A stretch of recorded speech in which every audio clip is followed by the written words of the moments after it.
ਪਹਿਲਗਾਮ ਹਮਲੇ ਦੇ ਗੁਨਾਹਗਾਰ 5 ਅੱਤਵਾਦੀਆਂ ਦੀ ਪਛਾਣ 3 ਦੇ ਸਕੈਚ ਵੀ ਜਾਰੀ। ਦਹਿਸ਼ਤਗਰਦਾਂ ਦੇ ਨਾਮ ਆਸਿਫ ਫੌਜੀ, ਸੁਲੇਮਾਨ ਸ਼ਾਹ, ਅਬੂ ਤਲਹਾ ਅਤੇ ਆਸਿਫ ਸ਼ੇਖ। गृह मंत्री अमित शाह ने पहलगाम पहुंच के हमले वाली थां दा लिया जायजा। श्रीनगर च मृतकां नूं दित्ती श्रद्धांजलि। पीड़ित परिवारां नाल भी कीती मुलाकात। गृह मंत्री अमित शाह दी अतवादियां नूं सख्त चेतावनी, बोले घिनौने हमले दे दोषी बख्शे नहीं जाणगे। अतवाद अगे झुकागे नहीं भारत। मोदी दी अगवाई शाम 6 बजे होवेगी। CCS दी बैठक सऊदी अरब दौरा विचाले छड्ड के परते ने PM मोदी। दिल्ली एयरपोर्ट ते NSA डोभाल अते विदेश मंत्री नाल कीती मीटिंग। सेमान ने पहलगाम हमले ते कीती high level security meeting. Attack दी कीती सख्त निखेधी, बोले पंजाब शांति बनाई रखना साडी तरजीह। पाकिस्तान ने पहलगाम हमले च हथ होण तो कीता इनकार। पाकिस्तानी रक्षा मंत्री ख्वाजा आसिफ बोले अटैक नाल साडा कोई भी नहीं वास्ता। अतवादी हमले च मारे गए लोकां दे परिवारां नूं 10-10 लाख देवेगी जम्मू कश्मीर सरकार। गंभीर जख्मियां नूं 2 लाख ते मामूली जख्मियां नूं 1 लाख रुपए दी मदद दा ऐलान। पहलगाम अतवादी हमले नूं लैके देश भर च गुस्सा। जम्मू कश्मीर समेत पूरे देश च प्रदर्शन। कश्मीर के स्थानक लोग बोले यह हमला इस्लाम और मनुखता दोहां के खिलाफ। पहलगाम अतवादी हमले की जथेदार कुलदीप सिंह ते SGPC प्रधान धामी ने की सख्त निखेधी। जथेदार बोले हमले ने चिट्टी सिंहपुरा च कतल किए 35 सिंघां की याद दिवाई। धामी ने भी पीड़ित परिवारां नाल जताई हमदर्दी।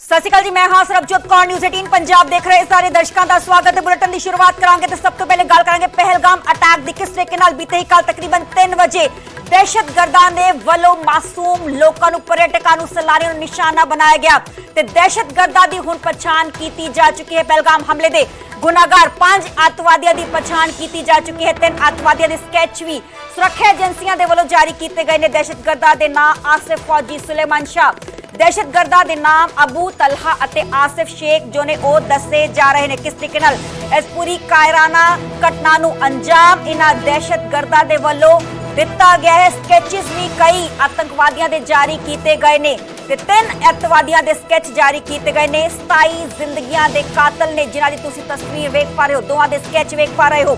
दहशतगर्दां दे नाम आसिफ फौजी, सुलेमान शाह, अबू तलहा अते आसिफ शेख दसे जा रहे हैं। किस तरीके नाल कायराना हरकत नूं अंजाम इन्हां दे वल्लों दिता गया ते हुण भारत की सुरक्षा एजेंसियां दे वल्लों, इंटैलीजेंस एजेंसियां दे वल्लों पहलगाम अटैक के जो संदिग्ध ने, सस्पेक्टेड आतंकी ने, उन्हां दे स्कैच जारी कर दिते गए ने। इन्हां दे नाम आसिफ फौजी, सुलेमान शाह, अबू तलहा दसे जा रहे ने। दस दे कि आज जो पूरे हमले का मास्टरमाइंड लश्कर तैयबा का डिप्टी चीफ सैफुद्दीन खालिद नूं दस्सिया जा रहा है ते लश्कर तैयबा दे विंग द रेजिस्टेंस फ्रंट यानी कि TRF ने ली है इस पूरी घटना की जिम्मेवारी। इस सब दे विचाले पाकिस्तान के डिफेंस मिनिस्टर ख्वाजा आसिफ ने भी इस हमले तो किनारा किया। इस गल का जिक्र उन्होंने वलों किया गया कि इस पूरे हमले साडा यानी कि पाकिस्तान का कोई भी हाथ नहीं है। पहलगाम च बीते कल मंगलवार का ही वो दिन से तकरीबन 2:45 बजे की पूरी घटना है। 27 लोगों की मौत हो गई। दहशतगर्द उत्थे पहुंचते हैं तो 27 लोगों को अपना निशाना उन्हां दे वल्लों बनाया जाता है। 20 तो ज्यादा लोग गंभीर जख्मी ने। हमला उस वक्त किया गया जो कि बैसरन घाटी च वड्डी तादाद जो पर्यटक सी वो मौके ते मौजूद सी। मृतकां च यूपी, गुजरात, महाराष्ट्र, कर्नाटक, तमिलनाडु, ओडिशा के पर्यटक शामिल ने। नेपाल का भी जो एक है नागरिक दस्सिया जा रहा है। जम्मू कश्मीर 14 फरवरी 2019 नूं पुलवामा अटैक होया सी ते उस तो बाद हुण वड्डा अटैक पहलगाम अटैक इसनूं मन्निया जा रहा है। कुछ दिन पहला तस्वीरां सी वेखे से किस तरीके नाल देश के गृह मंत्री अमित शाह उत्थे पहुंचे सी घटना वाली थां ते। जायजा मुआयना उन्होंने वलों किया गया सी। पूरी जानकारी उन्होंने वलों हासिल की गई कि कुछ जो ऑपरेशन है सुरक्षा कर्मियों का कित्थे तक पहुंचा है, कि कुछ कार्रवाई हुण तक की गई है। हस्पताल च भी गए सी, उत्थे भी मृतकां नूं श्रद्धांजलि भेंट उन्होंने वलों की गई सी। जख्मियों का हाल चाल जानिया गया सी। पीड़ित परिवारों के नाल गलबात जो है देश के गृह मंत्री अमित शाह के नाल की गई सी।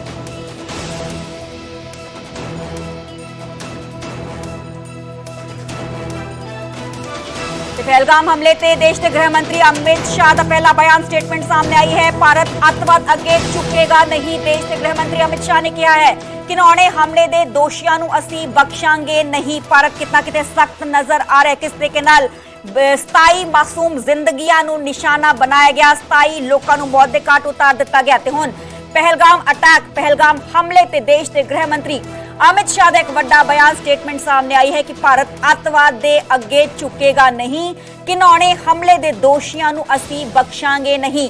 ਤੇ बैक टू बैक जो मीटिंग्स ने देश के गृह मंत्री अमित शाह के वल्लों लईਆਂ जा रही ने। किस तरीके नाल बीते ही कल तकरीबन 7 बजे जो देश के गृह मंत्री अमित शाह ने जम्मू कश्मीर पहुंच गए सी। उत्थे दे सीएम उमर अब्दुल्ला दे नाल मीटिंग की गई, चर्चा की गई, एलजी नाल भी मीटिंग की गई, अधिकारियों नाल सारी ही रात मीटिंग चर्चा उन्हां दे वल्लों की गई, समीक्षा की गई कि आ पूरा जो घटनाक्रम वापरिया है उसनूं कितना किते क्लोजली मॉनिटर उन्हां दे वल्लों भी किया जा रहा है। ते अज सवेरे तड़कसार ही किस तरीके नाल उन्होंने दोबारा मीटिंग्स लईਆਂ, पूरी सैक्टर हैडक्वार्टर उत्थे पहुंचे, मृतकों ਨੂੰ श्रद्धांजलि श्रद्धा के फुल उन्होंने वालों भेंट किए गए सरकारी सन्मानां दे नाल। दूसरे पासे हस्पताल च भी पहुंचे, जख्मियां दे नाल गलबात की गई, उन्होंने हाल चाल देश के गृह मंत्री अमित शाह के वालों जानिया गया। क्योंकि देश के गृह मंत्री अमित शाह हाले भी जम्मू कश्मीर च मौजूद ने। 3 ਵੱਖ-ਵੱਖ तस्वीरां किस तरीके नाल इस पूरी घटना ਨੂੰ क्लोजली मॉनिटर देश के गृह मंत्री अमित शाह कर रहे हैं। तस्वीरां कुछ देर पहला दियां। पहली तस्वीर चौपर दे राही ही घटना वाली थां ते पहुंचे, बैसरन घाटी उत्थे पहुंचे जिथे कि इस पूरी घटना ਨੂੰ अंजाम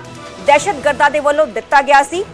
विचली तस्वीर है श्रीनगर दी जिथे कि आ पूरे हॉस्पिटल उत्थे पहुंचे, मृतक देहां डेड बॉडीज ਨੂੰ सरकारी सन्मानां दे नाल उन्हां दे वल्लों श्रद्धा दे फुल भेंट कीते गए। तीसरी तस्वीर है मृतकां दे परिवारां दे नाल गलबात उन्हां दे वल्लों कीती गई, उन्हां दा दुख वंडाया गया ते उन्हां नाल गलबात करदे होए नजर आए।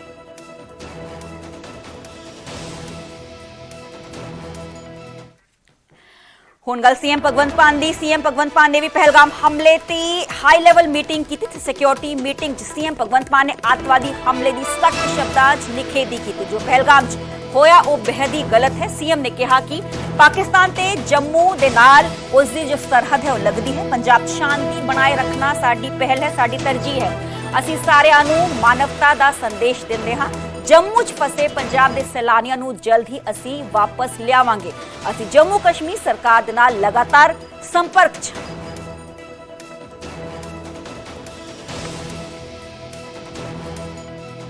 जो पहलगाम दे विच कल बहुत दुखदायक घटना हुई, लगभग 28 सैलानियों के उत्ते गोलियां चला के उन्होंने जान ली गई,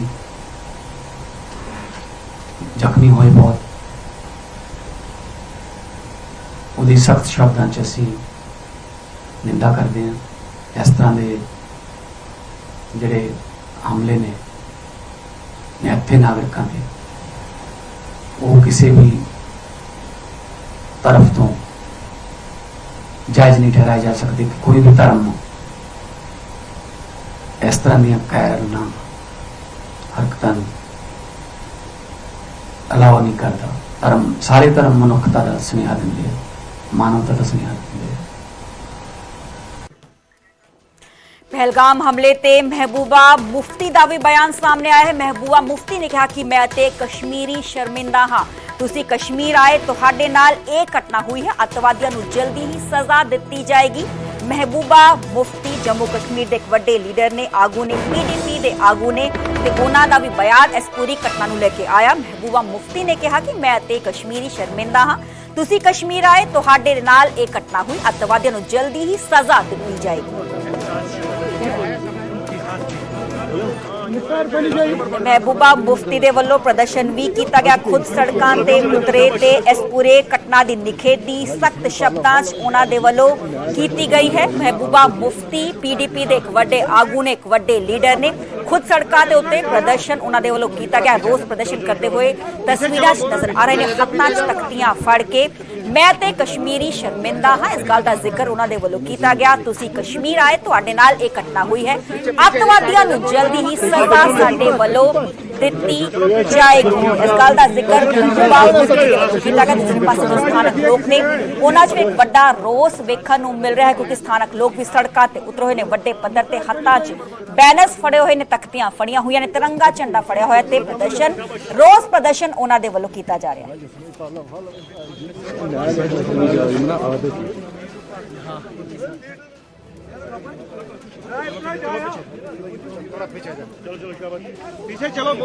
कि जो टूरिस्ट वहां से अपने बीवी बच्चे लेके अपनी बचत करके यहाँ आता है कि मैं कश्मीर जाके जन्नत को देखूंगा, तो उसके साथ एक निहत्ते टूरिस्ट के साथ जिसके हाथ में तो कोई हथियार नहीं है, वो अपने आप को डिफेंड भी नहीं कर सकता, इस तरह आप उस पर हमला करते हैं, उसकी जान ले लेते हैं। तो मैं कहती हूँ इसकी जितनी भी मजम्मत की जाए वो कम है। और मैंने पहले भी बोला, फिर से बोलती हूँ कि हम पूरे मुल्क के लोगों से, हम कश्मीरी लोग जो हैं शर्मसार है, शर्मिंदा है कि आप वहां से आए और यहाँ से आप मौत के में चले गए। तो ये इससे बुरा क्या हो सकता है। देखिए ये तो हम सब पे हमला हो गया, ये कोई खाली 20, 25 से 28 लोगों पे हमला टूरिस्ट पे, ये पूरे जम्मू कश्मीर के लोगों पे हमला हुआ है। और इसमें मैं कोई इस वक्त सियासी बयानबाजी नहीं करना चाहती, क्योंकि हमारे मुल्क में इस वक्त लोग जो हैं वो बहुत तकलीफ में हैं, उनके दिल रो रहे हैं और हमारे दिल भी उनके साथ रो रहे हैं। मैं इतना ही कह सकती हूँ कि होम मिनिस्टर साहब को चाहिए जल्द पता लगाएं, जो भी इसके पीछे दहशतगर्द होंगे उनको पकड़ के कड़ी सी कड़ी सजा दी जाए, और ताकि आने वाले जो वक्त में इस चीज को याद किया जाए और दोबारा खुदा ना खासा इस तरह का वाकया ना हो। ਅੱਗੇ ਵਧਾਂਗੇ ਤੇ ਗੱਲ ਕਰਾਂਗੇ ਦੇਸ਼ ਦੇ ਰੱਖਿਆ ਮੰਤਰੀ ਰਾਜਨਾਥ ਸਿੰਘ ਨੇ, ਜਿਨ੍ਹਾਂ ਨੇ ਇੱਕ ਅਹਿਮ ਮੀਟਿੰਗ ਕੀਤੀ। NSA national security adviser Ajit Doval ਅਤੇ 에ਅਰਫੋਰਸ ਚੀਫ ਮਾਰਸ਼ਲ ਏਪੀ ਦੇ ਨਾਲ ਮੀਟਿੰਗ ਉਹਨਾਂ ਦੇ ਵੱਲੋਂ ਕੀਤੀ ਗਈ। ਪਹਿਲਗਾਮ ਹਮਲੇ ਨੂੰ ਲੈ ਕੇ ਰੱਖਿਆ ਮੰਤਰੀ ਨੇ ਹਾਈ ਲੈਵਲ ਮੀਟਿੰਗ ਕੀਤੀ ਹੈ। 2.5 ਘੰਟੇ ਤੱਕ ਇਹ ਮੀਟਿੰਗ ਜੋ ਹੈ ਉਹ ਚੱਲੀ ਹੈ ਤੇ ਦੇਸ਼ ਦੇ ਰੱਖਿਆ ਮੰਤਰੀ डिफेंस मिनिस्टर राजनाथ सिंह दे वल्लों अहम मीटिंग की गई है। ਤੇ NSA Ajit Doval national security adviser ਇਸ ਮੀਟਿੰਗ 'ਚ ਮੌਜੂਦ ਸੀ। ਉਹਨਾਂ ਦੇ ਨਾਲ ਹੀ 에ਅਰਫੋਰਸ ਦੇ ਚੀਫ ਮਾਰਸ਼ਲ ਏਪੀ ਸਿੰਘ ਵੀ ਉਹਨਾਂ ਦੇ ਨਾਲ ਹੀ ਮੌਜੂਦ ਸੀ। ਚਰਚਾ ਕੀਤੀ ਗਈ ਹੈ, ਵਿਚਾਰ ਵਿਮਰਸ਼ ਮੰਥਨ ਕੀਤਾ ਗਿਆ ਹੈ ਕਿ ਅੱਗੇ ਦੀ ਰਣਨੀਤੀ ਸਟ੍ਰੈਟਜੀ ਕੀ ਕੁਝ ਰਹਿਣ ਵਾਲੀ ਹੈ, ਕਿਉਂਕਿ ਕਿਸ ਤਰੀਕੇ ਨਾਲ ਬੀਤੇ ਕੱਲ ਪਹਿਲਗਾਮ ਅਟੈਕ ਹਮਲਾ ਹੋਇਆ। ਇਸ ਤੋਂ ਪਹਿਲਾਂ ਜੇ ਅਸੀਂ ਜ਼ਿਕਰ ਕਰੀਏ ਤੇ पीएम नरेंद्र मोदी दे वालों भी NSA national security advisor Ajit Doval दे नाल ही देश के जो विदेश मंत्री ने एस जयशंकर उन्हां दे नाल भी मीटिंग कीती सी ते हुण शाम नूं तकरीबन 6 बजे कैबिनेट कमेटी ऑन सिक्योरिटी ओवी जो मीटिंग है पीएम नरेंद्र मोदी की अगवाई च होण जा रही है। तो रक्षा मंत्री राजनाथ सिंह दे वालों मीटिंग की गई। दूसरे पासे देश के गृह मंत्री अमित शाह भी जम्मू कश्मीर पहुंचे हुए ने ते वख-वख थावां दा दौरा खुद उन्हां दे वल्लों कीता गया। कुछ देर पहला घटना वाली थां ते पहुंचे ते उत्ते ही कि कुछ ऑपरेशंस किस तरीके नाल चल रहे ने, जांच किस तरीके नाल चल रही है, उसका जायजा आप उन्होंने खुद उत्थे पहुंच के लिया, क्योंकि चप्पे चप्पे ते हाई अलर्ट जम्मू कश्मीर च ऐलानिया होया। आन जान वाली गड्डियां दी चैकिंग की जा रही है। आइडेंटिटी कार्ड्स लोकां दे देखे जा रहे ने। जो दहशतगर्द लुके हुए ने उन्हां नूं फड़न दे लई छेती तो छेती जो है कार्रवाई की जा रही है सुरक्षा एजेंसियां दे वल्लों, तां जो छेती तो छेती इन्हां मुलजमां नूं फड़िया जा सके। दूसरे पासे स्कैचेस भी जारी किए गए।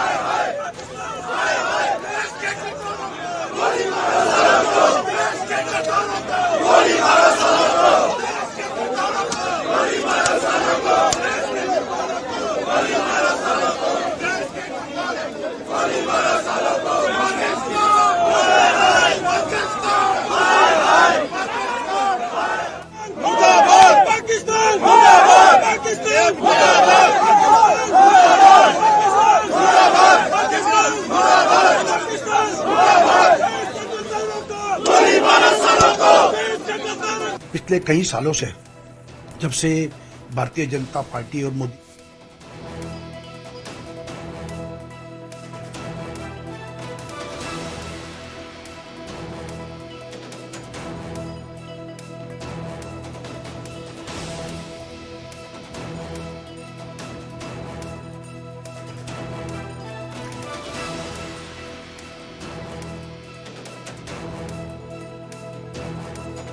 पर आइए, सारा कश्मीर बांधे।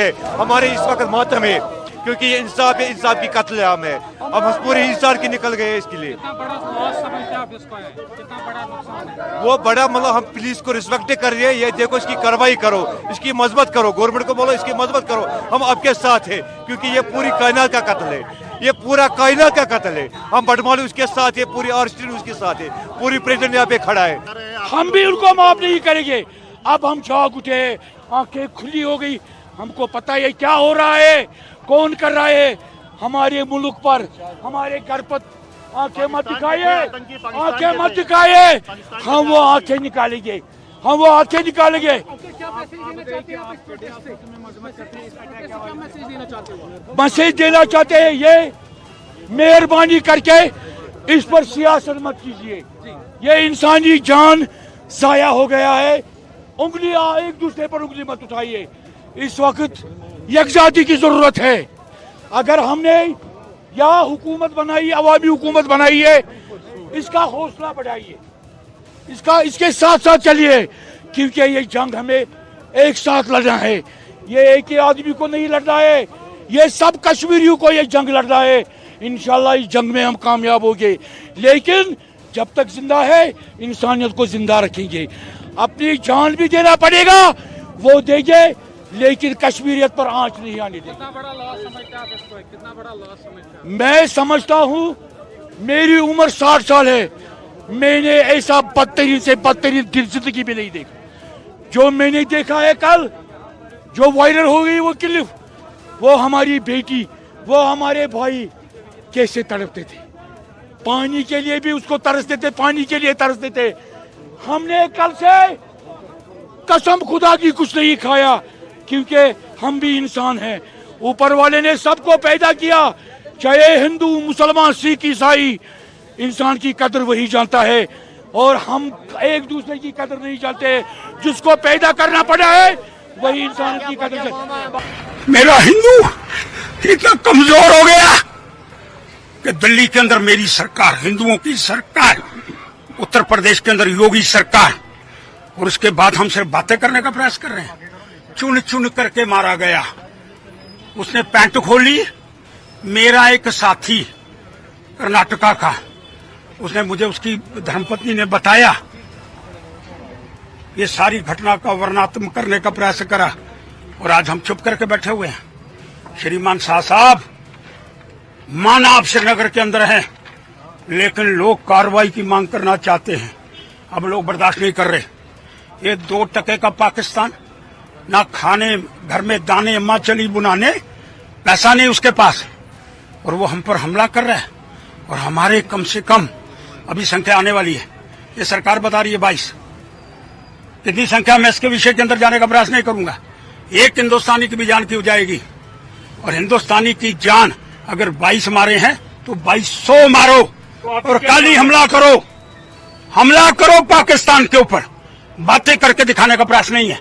समय आ गया हमला करने का, समय आ गया पाकिस्तान को कुचलने का, समय आ गया पाकिस्तान को नस्ते नबूद करने का, समय आ गया है बलोचिस्तान को साथ में मिलाने का, और एक पाकिस्तान का 2 भाग और करने का, जैसे बांग्लादेश करा है। इसलिए मैं सीधी बात करना चाहता हूँ। पाकिस्तान का जर्नैल क्या कहता है? अरे पाकिस्तान के जर्नैल को जिंदा पकड़ करके लाओ, और इसी पुरानी मंडी चौक में उसको दफन कर दो। ये हिंदुस्तान की जनता चाहती है। इतना बड़ा नरसंहार।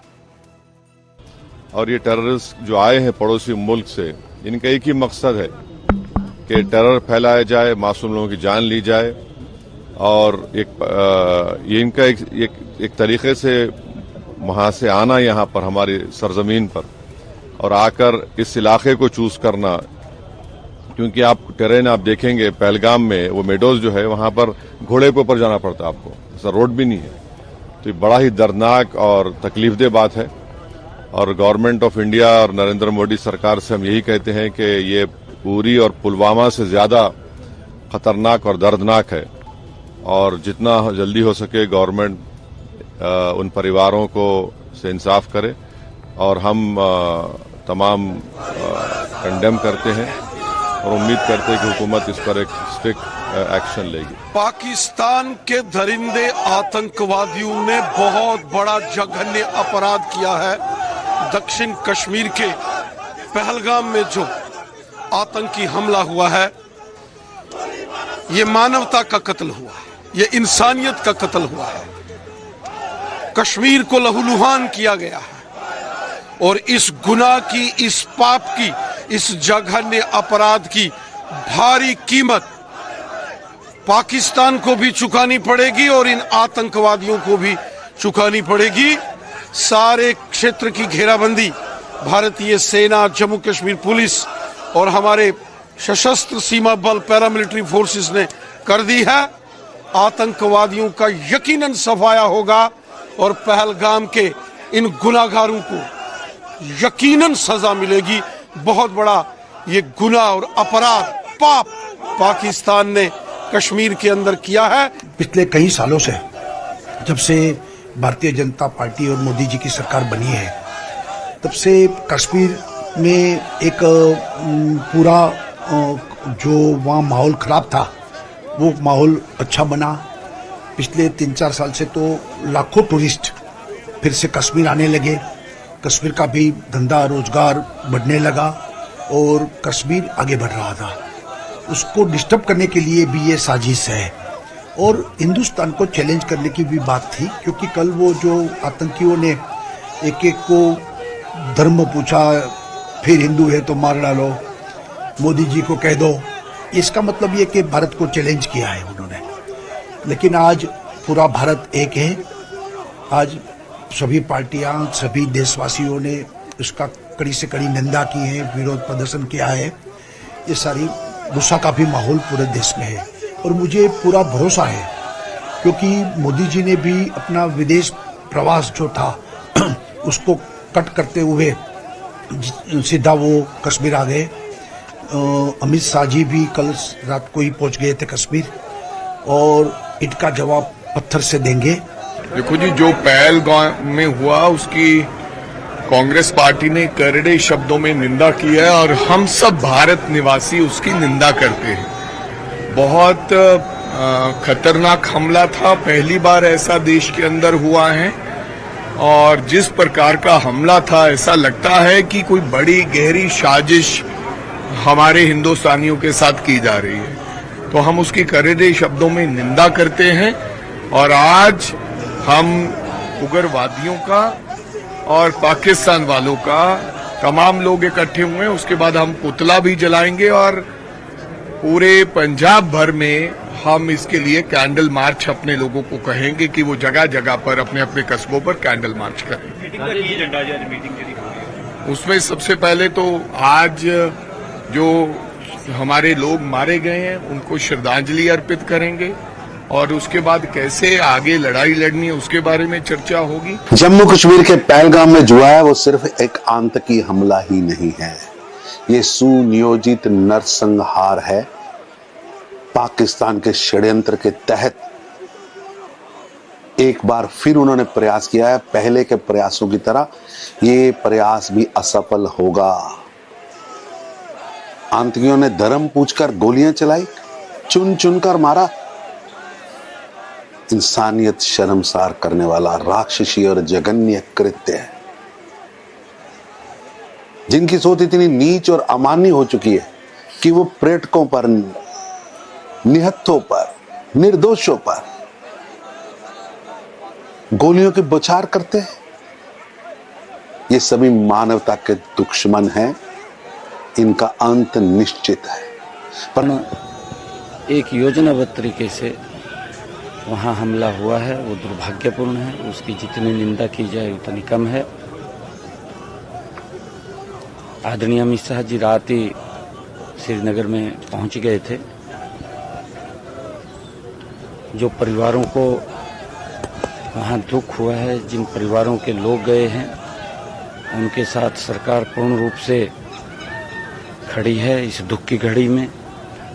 मैं परमपिता परमात्मा से ये प्रार्थना भी करूंगा कि उन दिवंगत आत्माओं को अपने श्री चरणों में स्थान दे और जो ये गहरा दुख हुआ है उसको सहन करने की शक्ति दे। परंतु जो लोगों ने ये कायरतापूर्ण इस घटना को अंजाम दिया है वो कोई बचेगा नहीं। उनके खिलाफ सख्त कार्रवाई, और ऐसी कार्रवाई कि आगे भी व्यक्ति मुंह उठाता हुआ सोचे 4 बार कि अगर मैं कोई काम करूंगा तो मेरे साथ ही अंजाम होगा।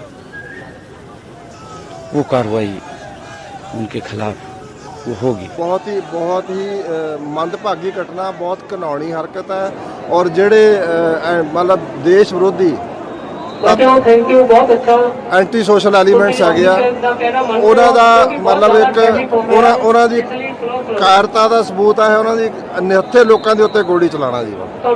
ਜੇ ਸਿਕਿਉਰਿਟੀ ਫੋਰਸਸ ਨਾਲ ਲੜਾਈ ਕਰਦੇ ਤਾਂ ਅਸੀਂ ਮੰਨਦੇ ਉਹਨਾਂ ਨੂੰ, ਫਿਰ ਤਾਂ ਉਹਨਾਂ ਨੂੰ ਜਵਾਬ ਮਿਲਦਾ ਮੂੰਹ ਤੋੜ, ਲੇਕਿਨ ਉਹਨਾਂ ਨੇ ਇੱਕ ਨਿਹੱਥੇ ਲੋਕਾਂ ਦੇ ਉੱਤੇ ਜਿਹੜਾ ਕੀਤਾ, ਮੇਰੀ ਜਿਹੜੀ ਸੰਵੇਦਨਾ ਹੈਗੀ ਆ, ਮੇਰੇ ਦਿਲ ਦੀਆਂ ਗਹਿਰਾਈਆਂ ਤੋਂ ਉਹਨਾਂ ਪਰਿਵਾਰਾਂ ਨਾਲ ਹੈ ਜਿਨ੍ਹਾਂ ਨੇ ਸਫਰ ਕੀਤਾ ਇਹਦੇ ਵਿੱਚ, और आई एम श्योर कि ਜਿਹੜੇ ਸਾਡਾ ਹੈਗਾ ਸਾਰੇ ਦੇ will be brought to justice. ਤਾਂ ਮਾੜੀ ਘਟਨਾ ਹੋਈ ਹੈ, ਮੈਂ ਉਹਦੀ ਨਿੰਦਿਆ ਵੀ ਕਰਦਾ, ਪਰ ਅਮਿਤ ਸ਼ਾਹ ਜੀ ਲਈ ਜਿਹੜਾ ਇੰਟੈਲੀਜੈਂਸ ਰਿਪੋਰਟ ਕਿੱਥੇ ਹੈ?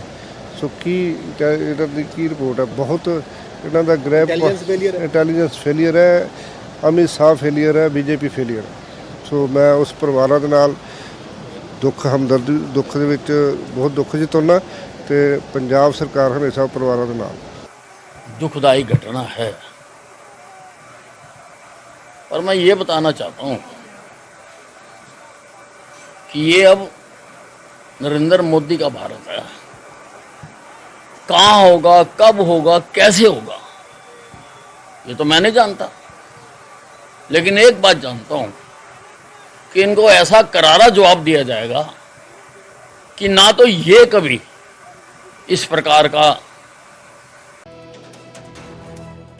तो वापस पहुंच चुके ने, क्योंकि बीते ही कल दहशतगर्दां दे ਵੱਲੋਂ पूरी वड्डी घटना ਨੂੰ अंजाम दिता गया। पहलगाम च अटैक किया गया, टेररिस्ट अटैक होया है, जिस सब दे चलते 2 दिनी दौरे ते पीएम नरेंद्र मोदी कल ही सऊदी अरब दे ਲਈ रवाना होए सी। शानदार वेलकम भी उन्हां दा उत्थे कीता गया सी, पर विच ही अपना जो सऊदी अरब दा दौरा छੱਡ के पीएम नरेंद्र मोदी भारत लौट चुके ने, दिल्ली लौट चुके ने। देश के गृह मंत्री अमित शाह दे नाल भी बीते कल फोन ते गलबात कीती सी। देश के गृह मंत्री अमित शाह ने इस गल दा जिक्र कीता सी कि पीएम नरेंद्र मोदी नाल गलबात हुई है, तुरंत मैनू जम्मू कश्मीर जान दे लई पीएम नरेंद्र मोदी ने कहा है। ते तस्वीरां जो पीएम नरेंद्र मोदी ने विच ही अपना सऊदी अरब दा जो दौरा है वो छੱਡ के भारत वापस लौट चुके ने, दिल्ली वापस लौट चुके ने। किस तरीके नाल बीते ही कल दहशतगर्दां दे ਵੱਲੋਂ पूरी घटना ਨੂੰ अंजाम दिता गया, कायराना कातलाना अटैक किया गया।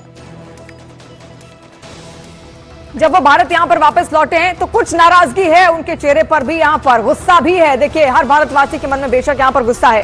अब आगे की जो रणनीति है वो किस तरीके से नीरज तय की जाएगी? कितनी देर में सीसीएस की बैठक? देखिए, अब से थोड़ी देर बाद हाई लेवल मीटिंग होगी और इस बैठक में प्रधानमंत्री नरेंद्र मोदी के हाव भाव का आपने जिक्र किया। न्यूज 18 इंडिया के दर्शकों को बता दें, महज 10.5 घंटे के आसपास का वक्त उन्होंने सऊदी अरब में बिताया। जब प्रधानमंत्री को यह सूचित किया गया कि पहलगाम में एक बड़ा आतंकी हमला हुआ, तुरंत प्रधानमंत्री नरेंद्र मोदी ने अमित शाह से फोन पर बात की और उन्हें निर्देश दिया कि वो खुद श्रीनगर पहुंच जाए। उनकी गंभीरता का अंदाजा इसी बात से लगाया जा सकता है कि खुद पहले अमित शाह को कहते कि आप पहुंचिए वहां, क्योंकि उन तक जो है तमाम जो जानकारियां है वो पहुंच गई थी। दूसरी अहम बात की अमित शाह वहां पहुंचते हैं, प्रधानमंत्री नरेंद्र मोदी ने शाम तक ये तय किया, पहले से बातचीत चल रही थी। आमतौर पे जब विदेशी दौरे पर इस तरह के कार्यक्रम पे पीएम जाते हैं तो विदेश मंत्रालय भी तमाम चीजें, हर कार्यक्रम की अपडेट तुरंत के तुरंत हम लोग तक भेजता है। प्रधानमंत्री कार्यालय की तरफ से भी अपडेट्स आते हैं। लेकिन यहाँ क्या हुआ, सऊदी अरब के जो बाद के कार्यक्रम थे, इस हमले के बाद कहीं ना कहीं उसकी छाया जो है उस दौरे पे पड़ गई। प्रधानमंत्री नरेंद्र मोदी ने तय किया कि शाम को ही लौटेंगे और 24 घंटे का भी वक्त नहीं बिताया। कल सुबह आपको याद होगा 9 बजे के आसपास वो निकले थे और आज 6:45 के आसपास वो भारत की धरती पे दोबारा पहुंच गए। महज 24 घंटे से भी कम की यात्रा रही, जबकि 2 दिनों की थी। आपने कहा कि हाई लेवल की, देखिए हाई लेवल की मीटिंग में सबसे पहले तो प्रधानमंत्री को माइन्यूट तरीके से ब्रीफ किया जाएगा। जो सुरक्षा एजेंसियों से मिली जानकारी है, इनमें से उस बैठक में रहेंगे। हाई लेवल की मीटिंग होगी। अमित शाह खुद इस वक्त जम्मू कश्मीर में है, तो हो सकता है वर्चुअल तरीके से वो जुड़े, या जो भी कैबिनेट कमेटी ऑन सिक्योरिटी या हाई लेवल इस तरह की सुरक्षा से जुड़ी मीटिंग का हिस्सा होते हैं वो मौजूद रहेंगे। और जो यहाँ नहीं है यानी दिल्ली में, वो बाहर से जुड़ेंगे। लेकिन प्रधानमंत्री के उतरने के बाद जिस तरह से उनका हाव भाव होता है, आप देख सकते हैं उन्हें एक बहुत बड़ी पीड़ा है, अंदर में एक जज्बा तो है, प्रतिबद्धता है कि वो आतंकवाद के खिलाफ जवाब देंगे, दोषियों को